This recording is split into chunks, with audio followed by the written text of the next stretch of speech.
Hello, it's me, Josh Hunter, representing the city of Santa Monica, California. I'd like to try out an exercise today. Um, as you know, I sometimes do try and make sure that, first of all, that I myself am prepared for new and unusual things, and as a secondary measure to make sure that anyone who can get this close to me is also prepared for certain things. So sometimes, you may have a hard time recognizing who or what your master is, and a way to help you realize that is to look at the structure of your body. Um, the things that you can shut out are the things that you are potentially master of. You can close your eyes and you can close your mouth, but you can close your nose with a little bit of effort, but you mostly cannot close your ears, I think. So, I suppose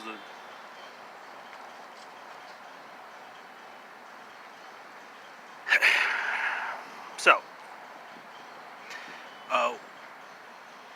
I was walking, and I want to try something out.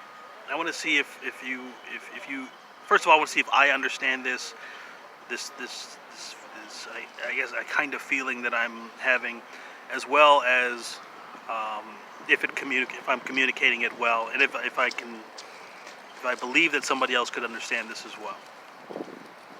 So, a lot of people say they want to meet God. They like the idea of, they say, if only we could meet God. And you don't really, modern people don't take into consideration what the cost of that would be to meet God, and that God might have certain requirements. Literally, like, oh, you want to meet God, well, you're going to have to deal with this. How it might be a blessing to have what you perceive to be as God as being very far away. So, in the sky, you have the sun, you have the moon, and you have the stars, and these are constant. And everywhere,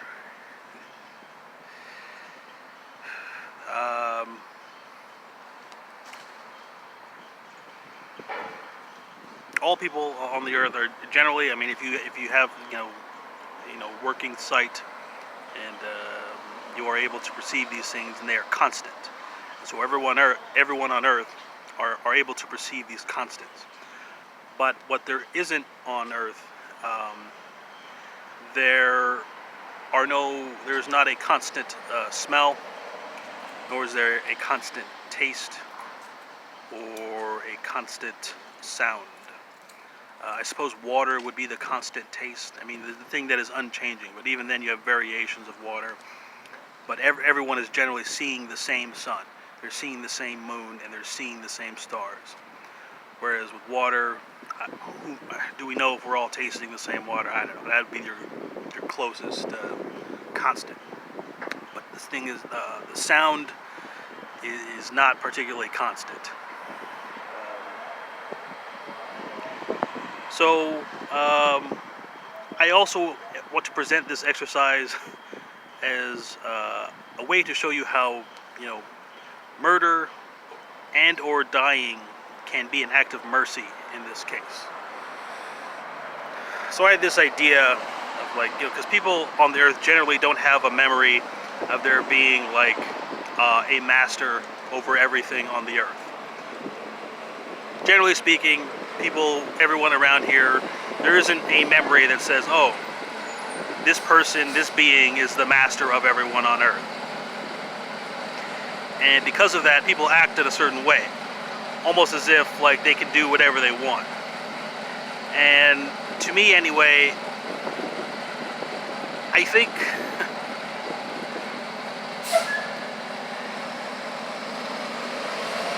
I don't like to use the word test, but in some ways, it's almost as if this world is saying, well, if you are going to do whatever you want, does a world master need to be here? Is there a necessity for a master of the world? An overt master of the world, uh, an overt lord. And one of the ways by which I think that would be produced is by a constant sound, a sound that does not change. So what what made me realize this is as you know, we're constantly well, right now we're dealing with a lot of, like, racism. Like, that's the big thing. It's like, oh, race. You know, some people think they're the best race, and some people. But as I was walking, I noticed like several races, and I realized there wasn't. As I was thinking about this concept that I'm thinking about now, I realized, wow, race became like this meaningless thing. Like, this is kind of like, boy, like, remember when we, like, remember when this was an issue? It's like almost like a moot point. Because in some ways, a constant sound that everyone on Earth can hear is a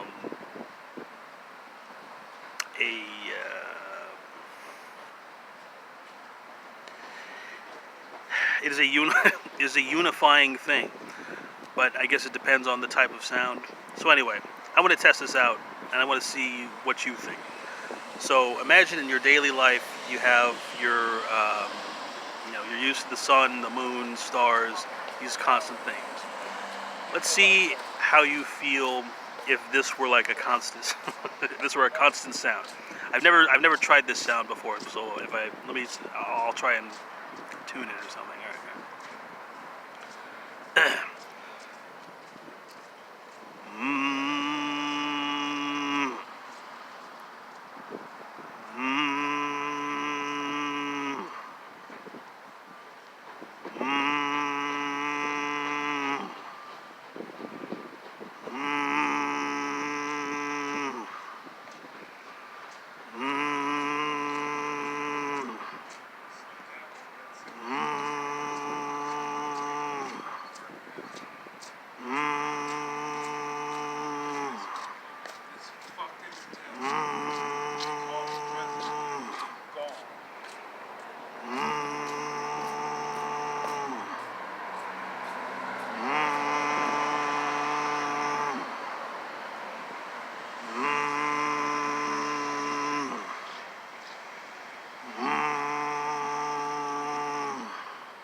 All right.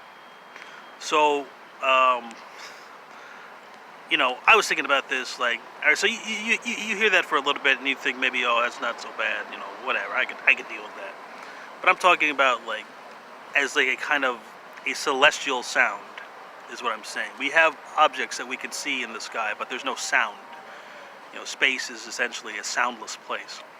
But if you were to establish some kind of a constant sound that everyone on Earth would, and maybe that is already the case. Maybe there already is a sound like that. We're just not aware of it. The thing is, we are aware of the moon, and we would have to give this sound a name.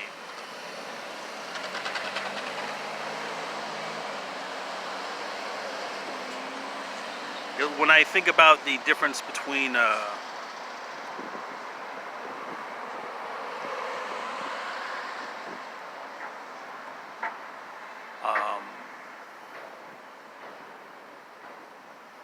when I think about the difference between like an old person or an elder person and a young person, younger person, I suppose. A young person and young people are never particularly aware of having a master. They're aware of having parents.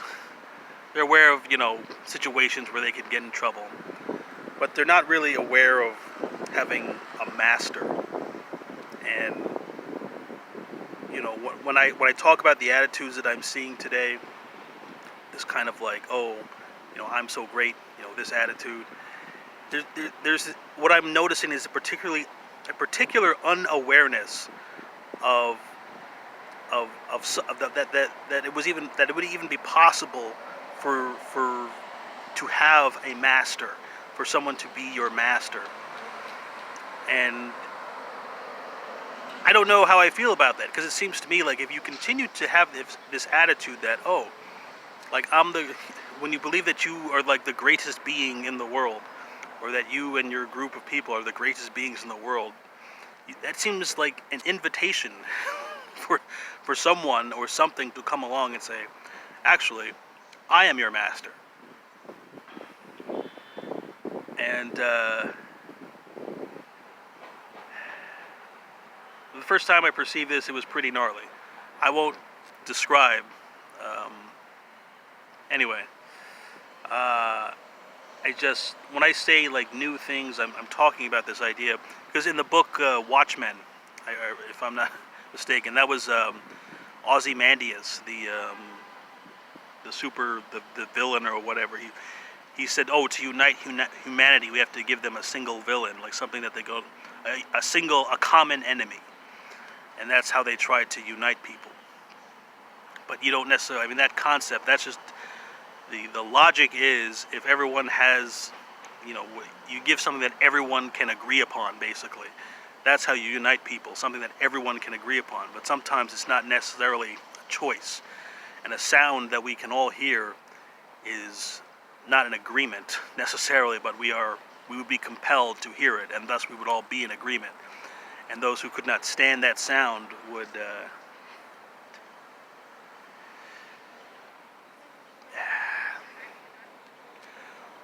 So when you hear me like ranting and raving and saying, oh, you guys need to shut the fuck up and you need to like, quit thinking that you're like so fucking awesome. It's not, I'm not just saying that. I'm not just like, some, doomsayer. I'm saying you have forgotten the potential of a world master, a master of the world. You think God is always going to be here, but it's still a concept. And it may simply be the case that even if God does exist, that doesn't mean God needs to be here. God doesn't owe you anything. That's why God is God. If God exists, God doesn't owe you anything. Not even comfort or mercy or love. That's what it means to be God. Alright? So that doesn't mean, though, that there can't be some master who comes around and says, hey, I think maybe I'll take over. Alright, I'll be your God. And I'm just trying to make sure that for the people who truly love life, regardless of how uncomfortable it is, I want to make sure that these people are adequately prepared. Some people do not particularly love life, or they are not necessarily aware of their love of life, and I don't want those reactions to be so poor as to create needless unpleasantries.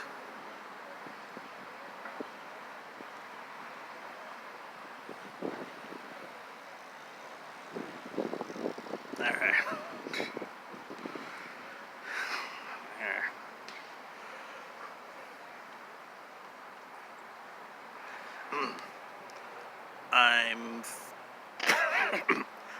I'm 34 years old, and I've got the best grades on earth.